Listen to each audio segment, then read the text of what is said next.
Hello, and welcome to Unwind with Rebecca, the drunk edition. I've had a little bit too much gin, and I thought that this would be a wonderful idea. So, I found this book. It's the QI Book of General Ignorance. It says at the bottom here, everything you think you know is wrong. I have literally chosen 4, 5 things at random. They're facts, they're things that most people would ask. Questions like, how many penises does a European earwig have? Is it A, 14, B, none at all, C, 2, one for special occasions, or D, mind your own business? So the answer is actually C. The European or black earwig carries a spare one in case the first one snaps off, which happens quite frequently apparently. Both penises are very brittle and relatively long. At just over a centimetre in length, they are often longer than the earwig itself. Two gentlemen at Tokyo Metropolitan University discovered this when one of them playfully pinched a male earwig's rear end during the act of sexual intercourse. Its penis snapped off inside the female, goodness me, but miraculously it produced a backup. Earwigs are named for the almost universal belief that they crawl into people's ears and burrow into their brains. The word earwig is Anglo-Saxon for ear creature. Their French name is perche royale. Sorry, my French is terrible, but ear piercer.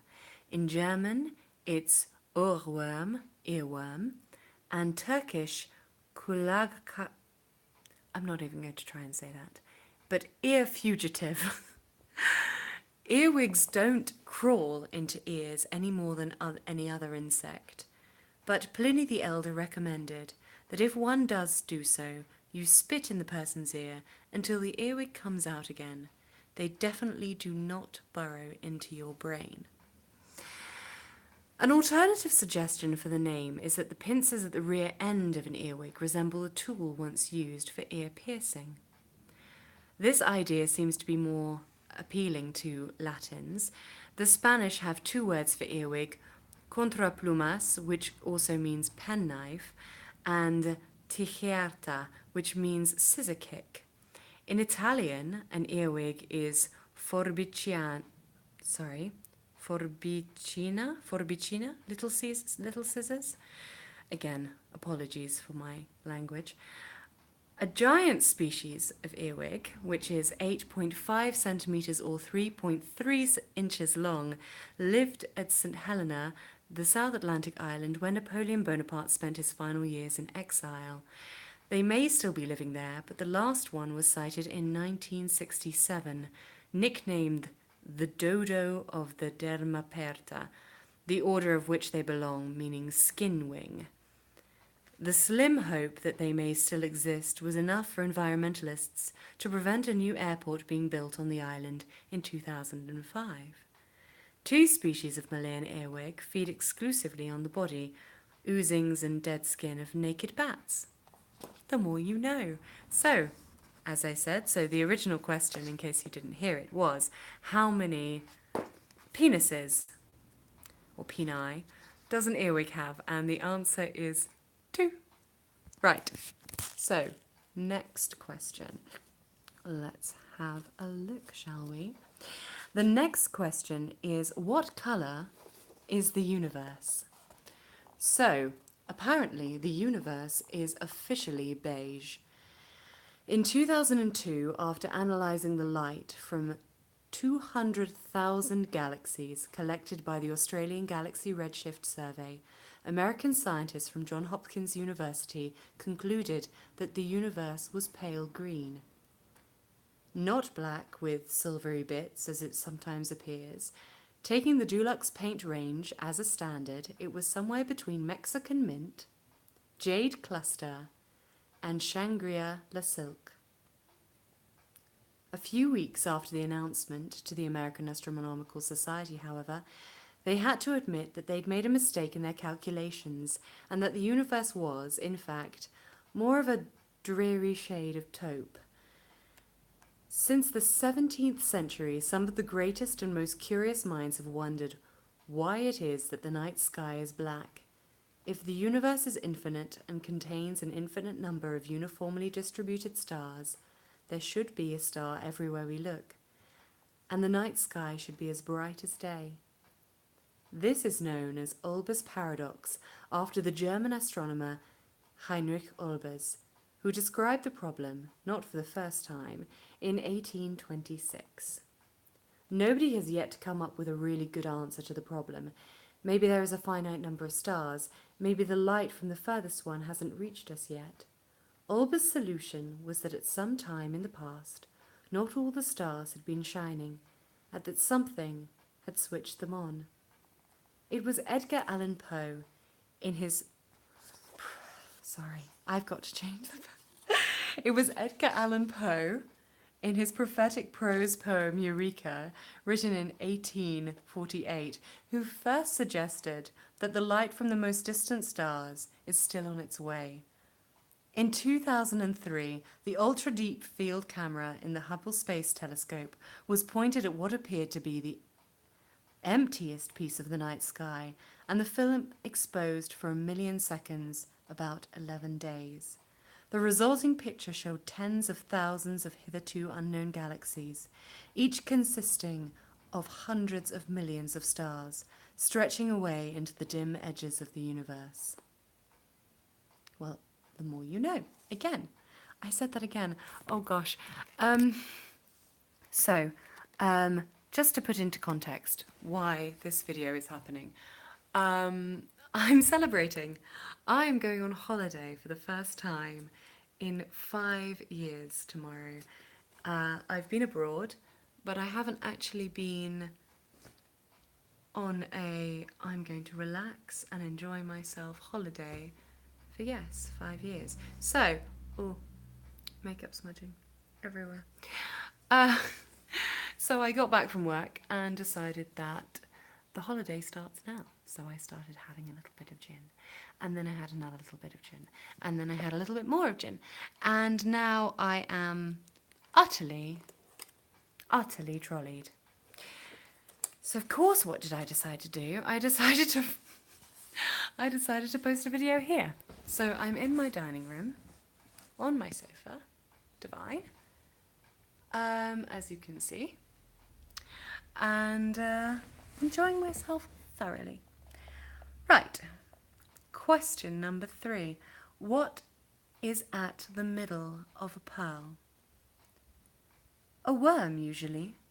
Pearls hardly ever result from a grain of sand or grit getting into an oyster's shell.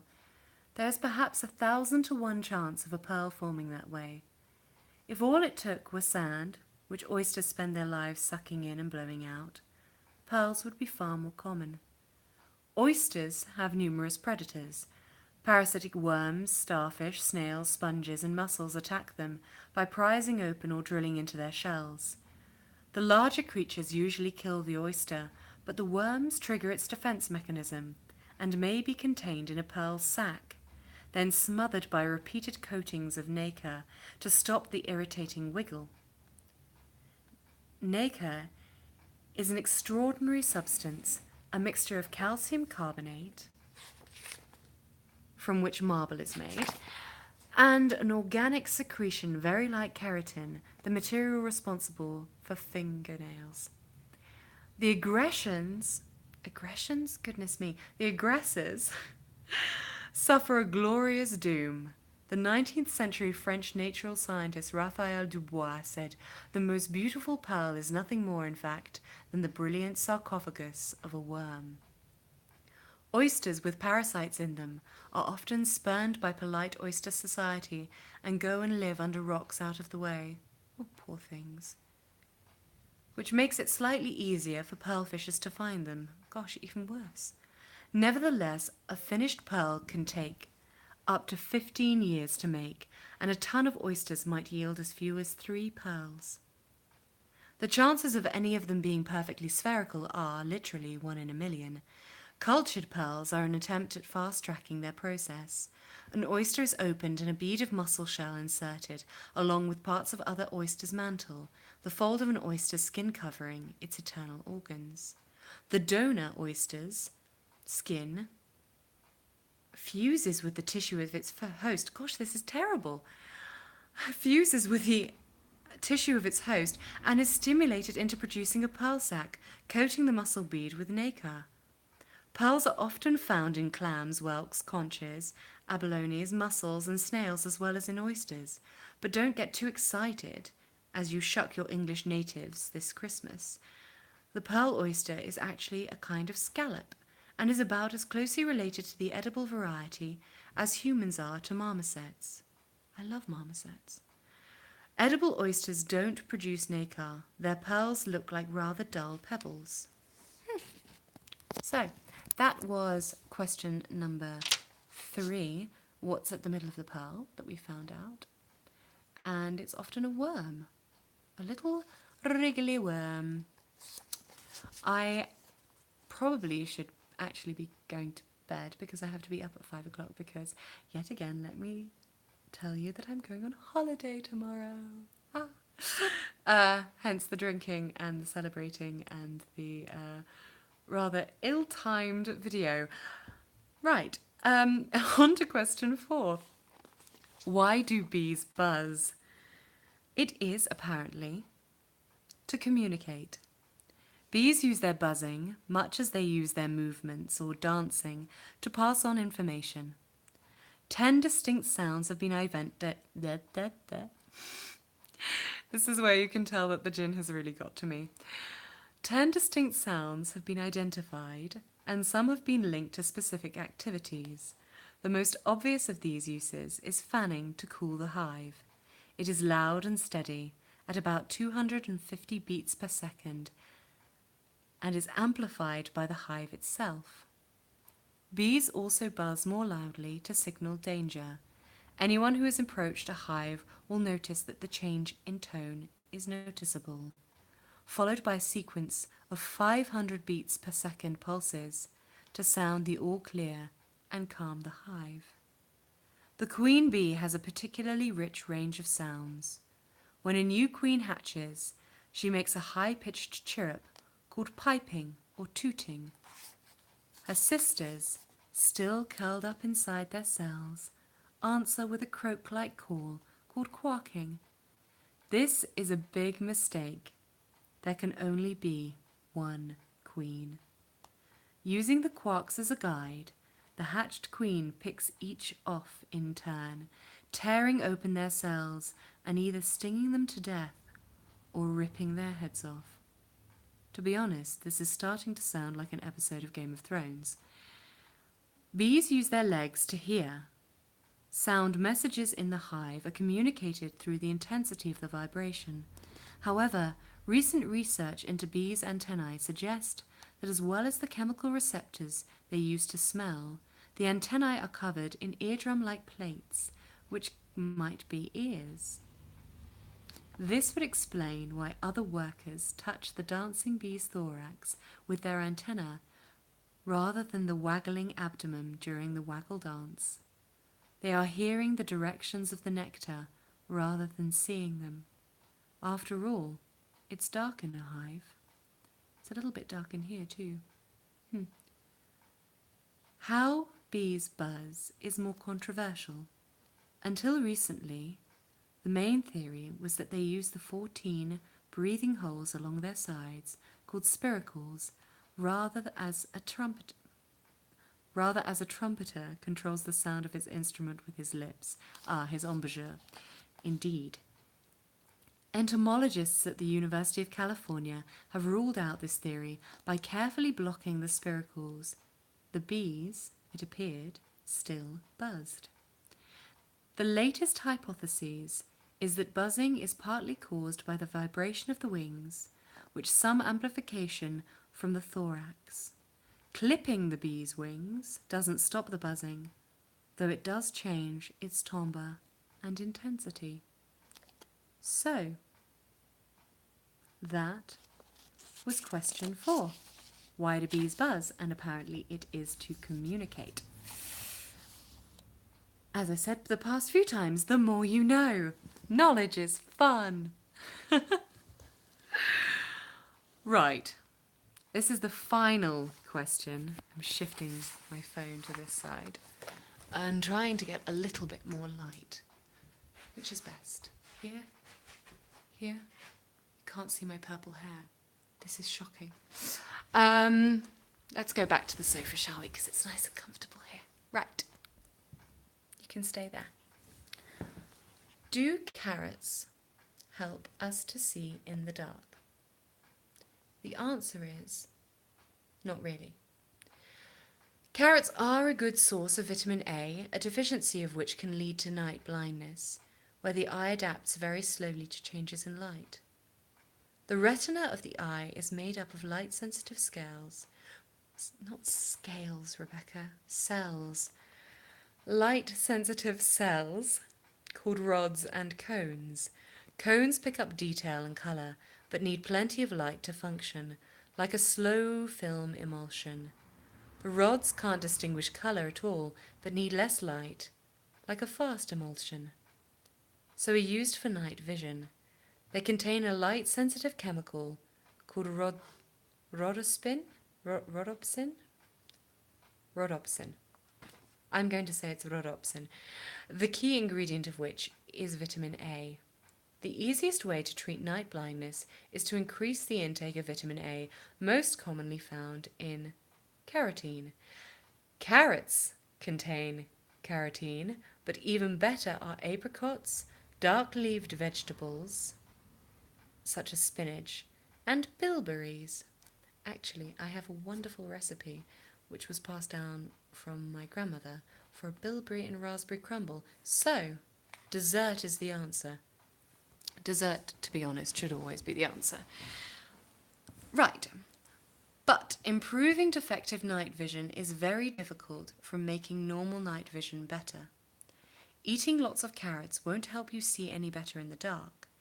All it will do over time is to turn your skin orange.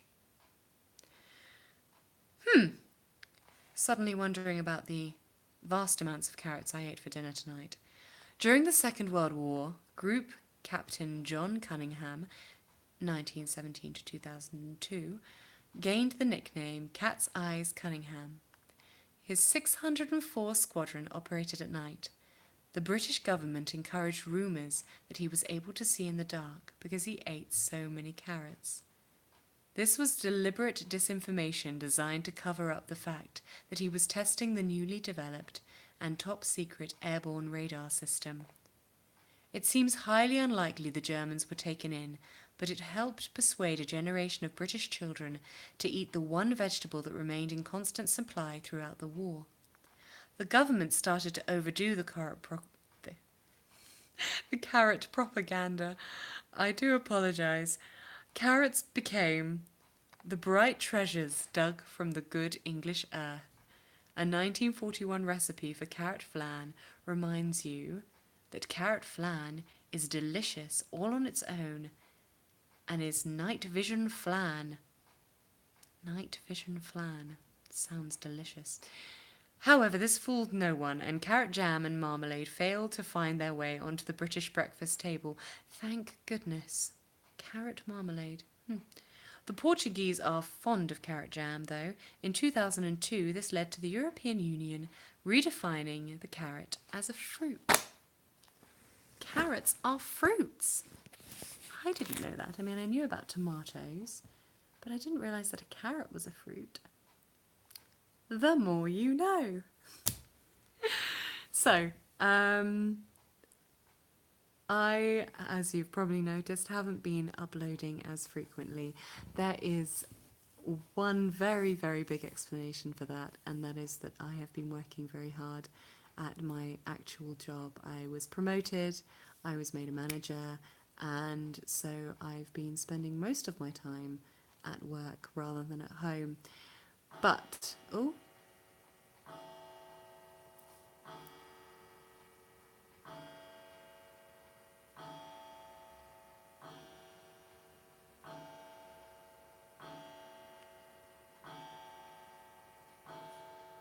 It's 10 o'clock. Is it really? My goodness. Huh, time flies. So I've been spending most of my time at work, and also I may have a love interest going on, but that's so. I have been a little bit distracted by real life. I'm going on holiday for a week, but I promise you that when I come back, we will finish chapter 1 of Alice's Adventures in Wonderland. We will carry on with Jane Eyre, and we will potentially carry on with The Secret Garden. So, much love to you all. Good luck with whatever it is that you are doing today. Yes. Good night.